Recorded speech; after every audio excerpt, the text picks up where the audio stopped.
दोस्तों, मैं हूं विशाल आजम। एक बहरान ख़त्म नहीं हुआ, एशिया पर तेल का दूसरा तूफान मंडलाने लगा है। स्ट्रेट ऑफ हॉर्मुज़ के बाद बाब अल मंदब भी खतरे में है। एशियाई मईशतों की सांसें अटक गई हैं। 6 माह के अंदर एशिया को तवानाई के दूसरे बड़े बहरान का सामना हो सकता है। इस बार वजह है यमन के हौसी बागियों की जानिब से बाब अल मंदब स्ट्रेट में सऊदी तेल बरदार जहाज़ों को निशाना बनाने और उनके नक्ल हरकत रोकने की धमकी।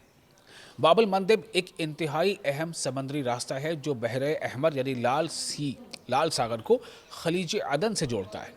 दुनिया के बड़े हिस्से का तेल इसी रास्ते से गुजरता है। अगर यहाँ रुकावट पैदा होती है तो इसका असर बराह रास्त यानी डायरेक्ट आलमी तवानाई मंडी और ख़ास तौर पर एशियाई ममालिक पर पड़ता है। जो एशिया के जो देश हैं उन पर ख़ास तौर से पड़ता है।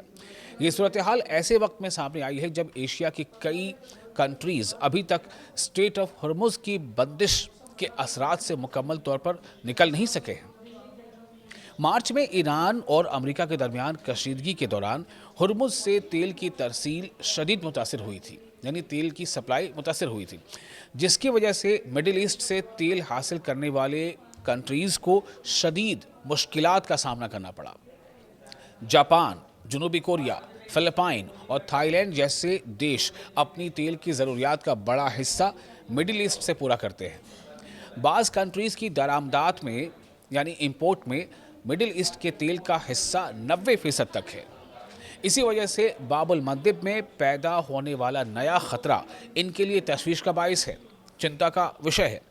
हॉर्मुज़ की बंदिश के बाद सऊदी अरब ने अपने तेल की बरामदात का बड़ा हिस्सा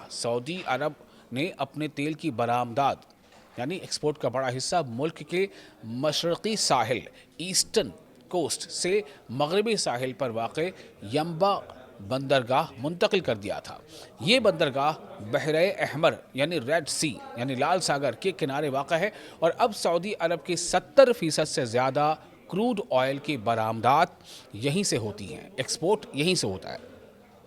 यही रास्ता चीन, भारत, जापान और जनूबी कोरिया जैसे बड़े ख़रीदारों के लिए एक अहम सहारा बन गया था। लेकिन अब हौसियों की धमकियों ने इसी मुतबादिल रास्ते को, इसी ऑल्टरनेट रूट को भी ख़तरे में डाल दिया है। हालिया दिनों में हौसियों ने बहरे अहमर यानी लाल सागर से निकलने वाले सऊदी तेल बरदार जहाज़ों को निशाना बनाया, जबकि सऊदी तेल के बुनियादी ढांचे पर भी हमले किए गए। इसके बाद इस रास्ते से गुजरने वाले जहाज़ों की तादाद में नुमायां कमी देखी जा रही है। सूरत हाल से निमटने के लिए बाज़ जापानी और जनूबी कोरियाई रिफाइनरियाँ मुतबादिल रास्तों पर गौर कर रही हैं। इनमें सुएज़ कैनाल के ज़रिए बहरे रोम और फिर अफ्रीका के गिर्द लंबा चक्कर लगाकर तेल लाने का ऑप्शन शामिल है। ताहम ये रास्ता ज़्यादा वक्त लेता है और इसकी लागत भी बहुत ज़्यादा है। दूसरी जानिब इंश्योरेंस कंपनियों ने भी ख़तरात बढ़ने के बाद जंगी रिस्क प्रीमियम में इजाफा कर दिया है।